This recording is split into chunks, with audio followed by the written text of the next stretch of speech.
Okay. We all set? Yep. All right, well, welcome. Our turnout's not as great as what we had hoped, and from experience, that's usually a good sign. People are usually pretty happy, but we're here for family council, and you know, we're going to obviously cover about six different topics here that we've got on our agenda. So first one that we have, number one right off the top, is support group feedback with Pamela Peters. And this is just a counseling session that we offer. I think from what I've heard, we've had 2 sessions, and I think the first session sounds like it was a little more productive than actually we've had 3 now, excuse me. My context, it was after the second session, I talked to most of the people that had attended that, and it sounded like that we kind of got off track a little bit from what her focus is. So we hope to refocus that a little bit and get everybody back on track. But the good news, I thought, that came out of that second meeting is there were some concerns about the doctor and some of our doctors and how often they're seeing the residents and things like that. So not that it was so much appropriate to the meeting, but it gave me a good idea that, hey, let's get Dr. Pritt involved and have him show up and make himself available to answer questions. Because Dr. Pritt serves 2 purposes for us here at the Lodge. The first is that he's our medical director.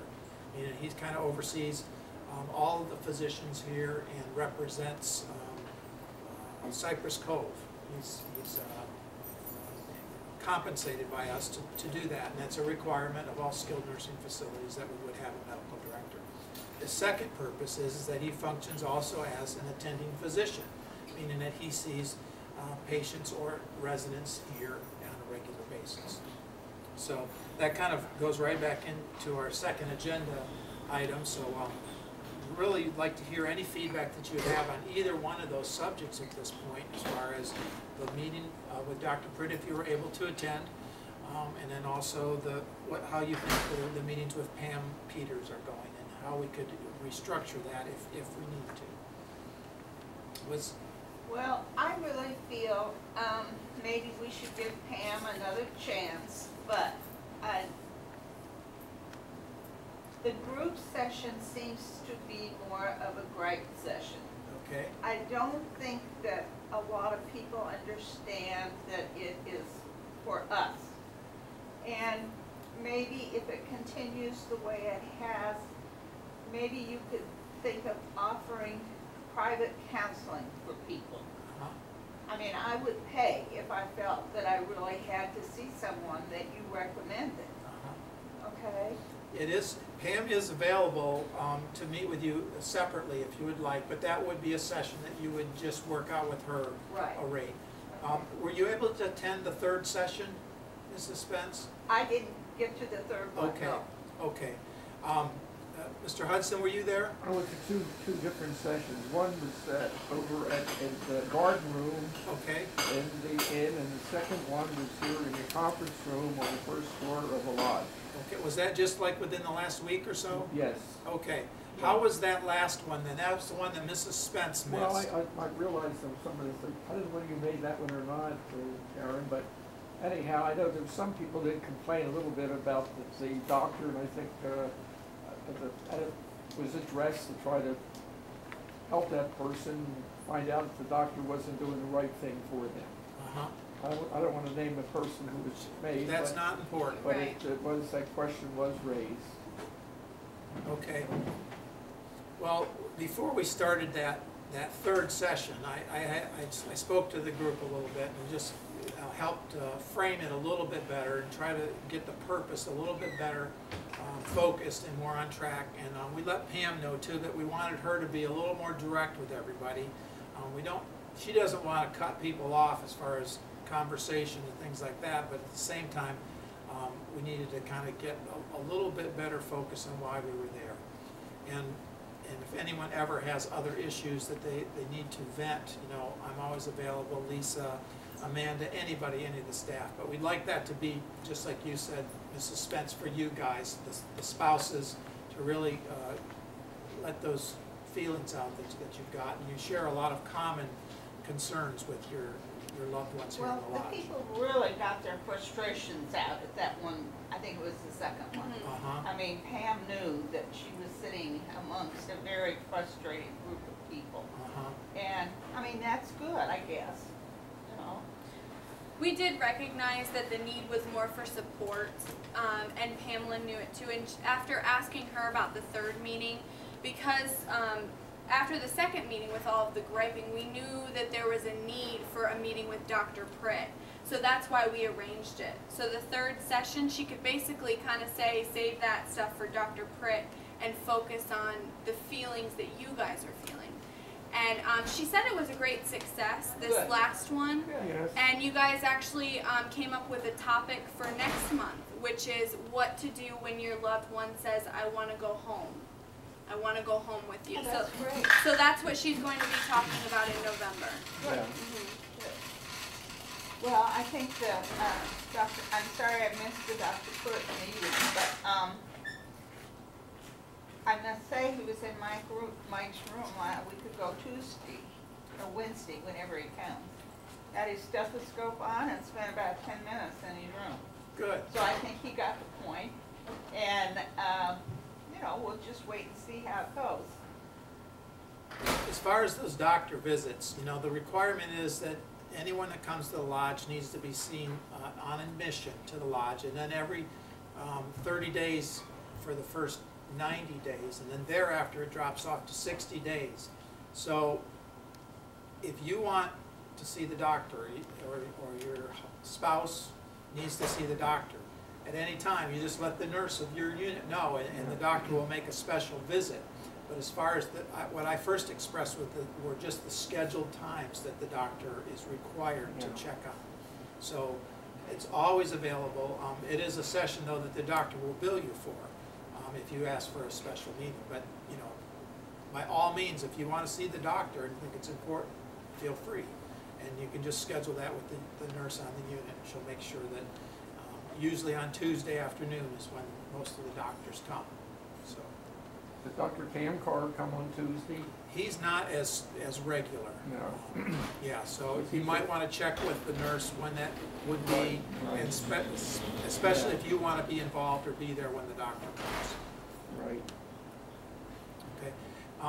Mr. Hudson, were you able to go to the meeting with Dr. Pritt? I think I No, talked I to you didn't. and you weren't, he No, wasn't I did your not go to that physician. meeting. Okay. I mentioned that time that Dr. Camcar was our primary Yes. physician.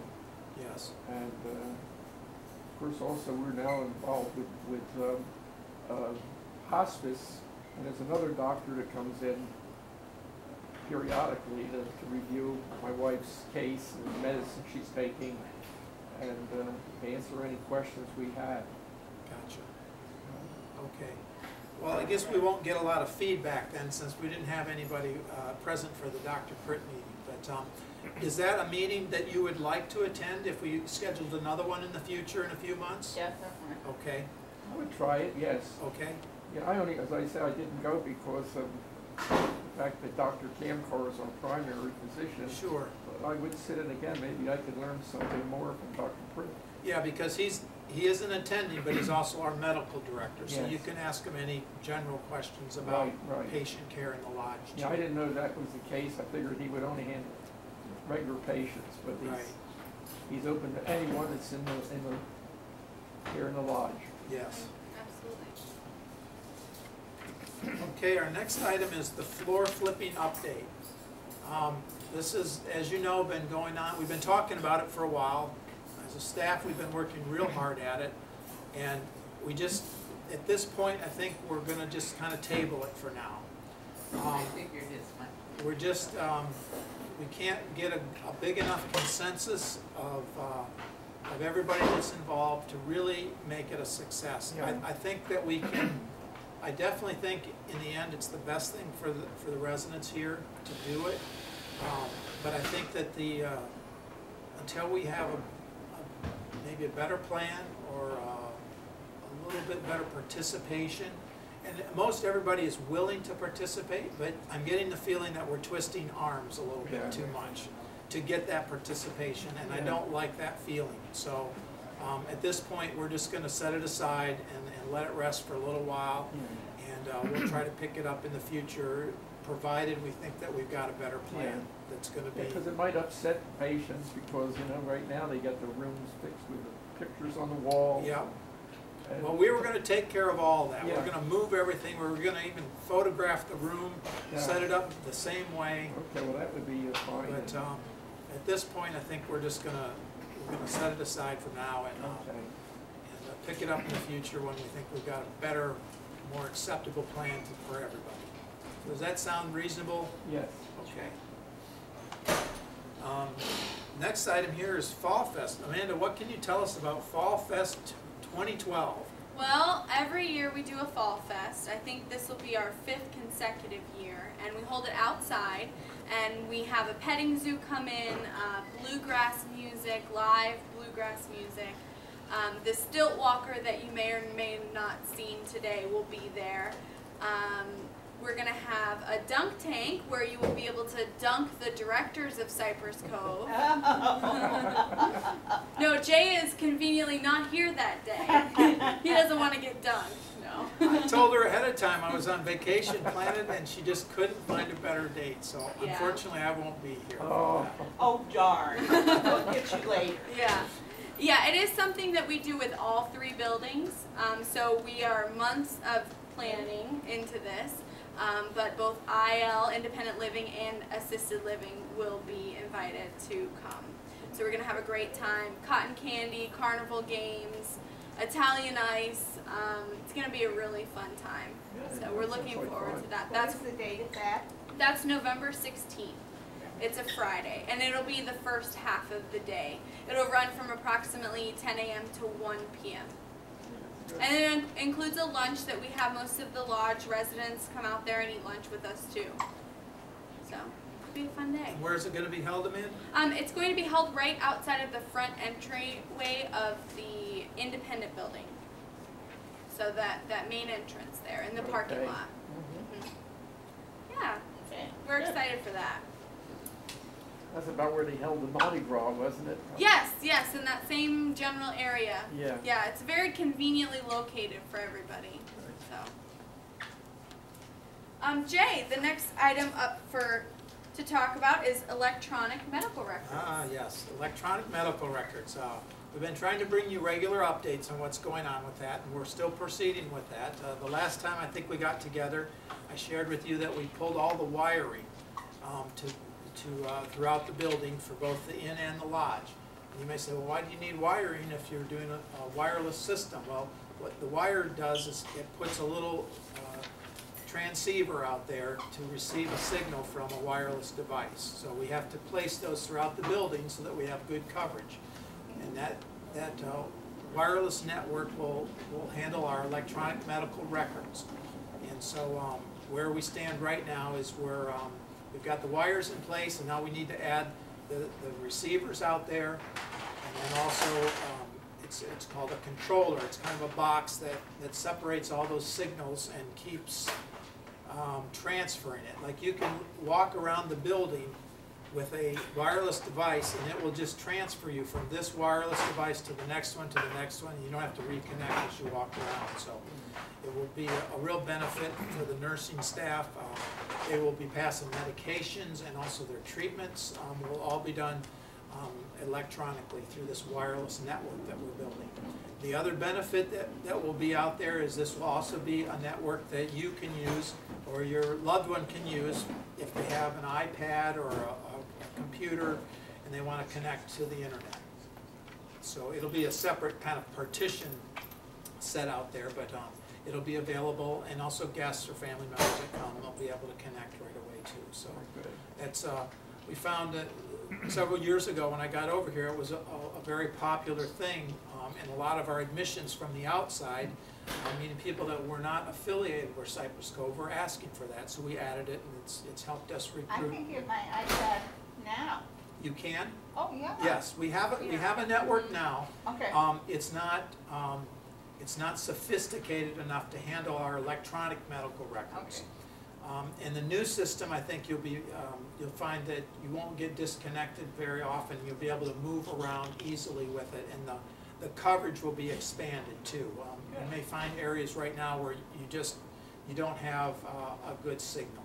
And that won't be the situation with our new setup. So we're really looking forward to it, and that'll start in November when we'll actually get the rest of the hardware in. And I've been spending a lot of time talking to vendors, discussing the different pieces of equipment or computers that will talk through this network, and we're trying to select the right type of equipment for that communication so that we'll have good communication with our electronic medical records.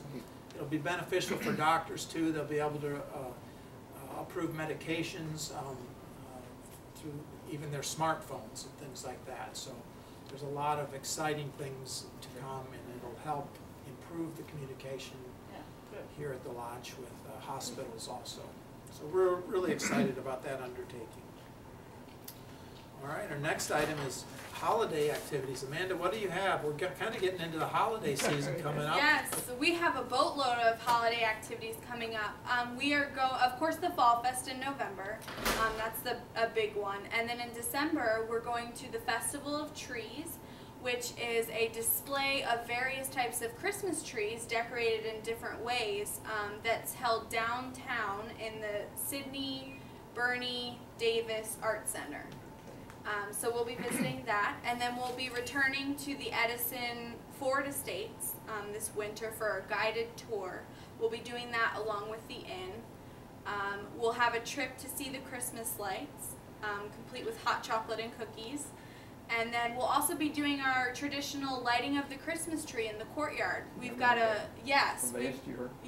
we've got a beautiful Christmas tree that we put right in the center of the courtyard, and we light the whole thing up. Are we going to have those carolers come back? Yes, we've also got There's a couple, wasn't it? Yes, the Naples Carolers. They're a cappella carolers that are just fantastic. Oh, good. So they'll be returning, and there will be hot chocolate and cookies on that night as well. That's a big event for us, so hopefully you can be here for it. It's really a lot of fun. Yes, it is. And there'll be plenty more to come. Just stay tuned onto the calendar. You know, as things arise, I'll post it.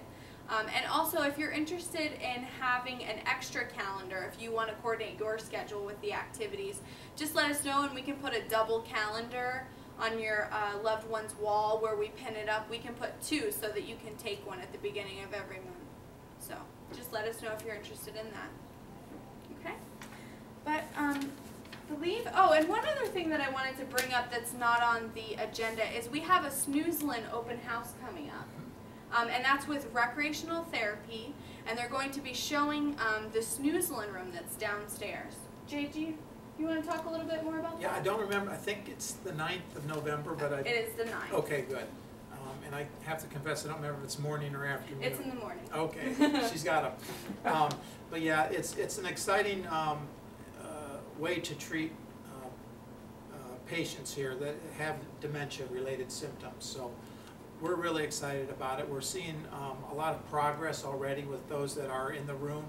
So we're really anxious to see what else can happen in there. And the more we study it, it is a relatively new field. There's not a lot completely understood about it, but we're really, I'm especially excited to see the positive outcomes that we've had from it already, and just to see if we can continue to build on those.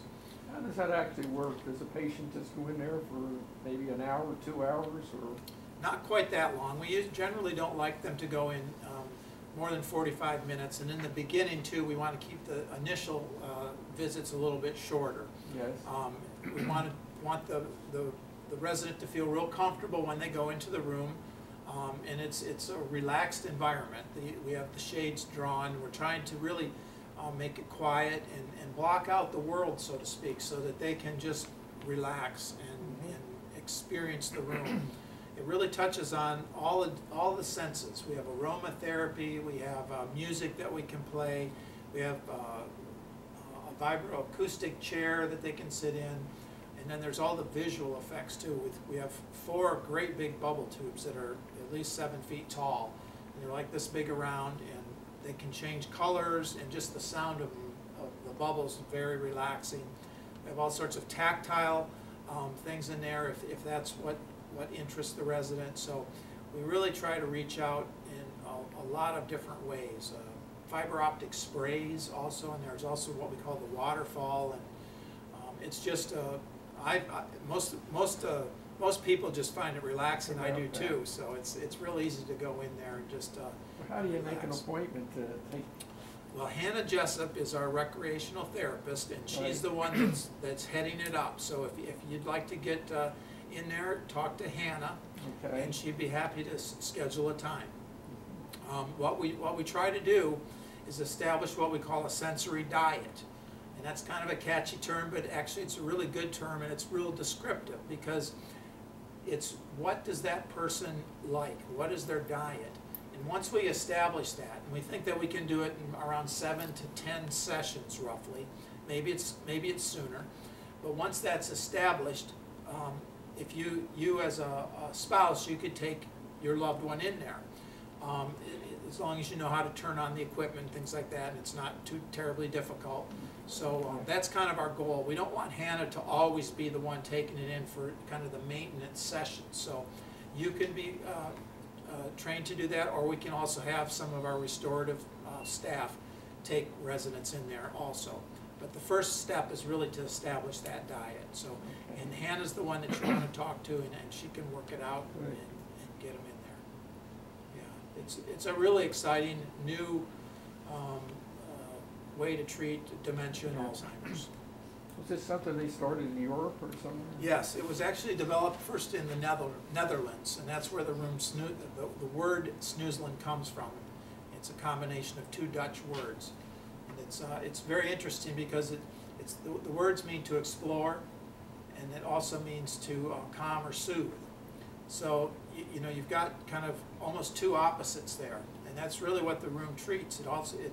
It treats those that become agitated, and it also treats those that become withdrawn. And a lot of that happens, the withdrawing happens with Alzheimer's and dementia patients because they're not able to communicate. It could be verbally, it could just be reaching out and touching, they lose mobility. So their ability to communicate, and however it is, whether it's verbal or just body movements, expressions, becomes more and more limited. So this room returns kind of the control back to them, and it allows them to express themselves more, and so that even when they leave the room, some of those feelings and of control return to them, so they function better in this environment when they're out of their room, out of the snoozelen room, excuse me. So we're really excited about some of the progress that we've seen already. I'll go ahead and I'll stick invitations to that Snoozelen open house next That'd month be good. in everyone's mailbox, so they're sure to come. Yes, it's going to be a great day. Great. I guess we've reached our question and answer session. Do we have any today? It doesn't have to even be about our agenda. This is your meeting, and we're happy to field questions about what we talked about already, or just anything else that you'd like to discuss. Go ahead, you have anything? Go on. No, right now I have nothing to ask. I've been very pleased with the service my wife's been getting, Okay? and she's starting to suffer with dementia, so it's something that I'm concerned about, and I'm glad to hear about this particular room that we can utilize. Yeah, we're excited about it. That will keep her very active in activities. Yes, yeah, I try to do that too. I try Yes. to take her to bingo and Yes. some of the other things that Wendy and Chanel have planned. They do a great job. Oh, good. I'll pass that along. Thank Really, you. they do. I'm continually frustrated with staffing. Okay? Last weekend, on Friday night, there was an outside nurse. I don't know what you call them, somebody you bring in from the outside. Mhm. There was also an aide who was not familiar with our patients. I think she works upstairs most of the time. And it was just not good. They forgot to bring people to dinner, and when they did, they just kind of dumped them at the table, and he was almost 30 minutes late. And I finally got up and went in the dining room, or in the kitchen, and said, Mr. So-and-so's here, can you bring his plate out, you know? And this shouldn't be happening. Now, granted, it doesn't happen that much, but the outside people are not well trained. They don't, I've had to show them where the insulin is in their medication cart, you know? Well, thank you, Mrs. Spence. And that is a challenge for us, I'll have to confess, especially with the nursing side. That's where we're most susceptible or open because we don't have a lot of nurses because our building's relatively small. So if we get one on vacation, one out on medical leave or something, it really makes it difficult for us to cover with our own staff. And that's always our goal, first of all, is to get our own staff in here because they know the patients. And we know how important that is and how that improves their care. And we just need to do a better job of getting someone else in the building to kind of check on them a little bit more during the shift and things like that to make sure that they don't have questions. Because they often are, they've been here before, but they haven't been here enough to get a good routine down. Right. And that routine is important because each resident does something a little different or has a different need. Exactly. And that just takes time to learn. And we can't, I'm not faulting the nurses that we have generally that come in and help us, but we need to make sure in those cases that hopefully we've got a CNA there that knows the resident really well and can assist with educating this temporary nurse. But that is a challenge for us, and we continue to try to find a better way to deal with that. Well, I realize Mike is a nursing care challenge. He really is. He has so many things wrong with him. But the weekends are so long. What makes them long? The constant concern about, is this gonna get done, is this gonna get done, you know? And I know that Ann and Ted can't work 7 days a week. It would be nice if they could, but it's just very hard. So you feel that the staff, the nursing staff, isn't as good on the weekend, or No. okay? Because generally, the nursing staff works every other weekend. So it's not, it shouldn't be any different on a Saturday or Sunday than it is on Monday or Tuesday. There shouldn't be, as far as the staff that's there on a regular basis. The only difference is when we do have a couple nurses that work every other weekend. They work like 12-hour shifts. But you know, that's about the only exception. So is it just nursing, or do you feel is it something with activities are a little different because we have activities on the weekend too? No, because Mike Okay. doesn't participate anyway, Okay. so, no, it's just, I guess it's just me, the long weekend.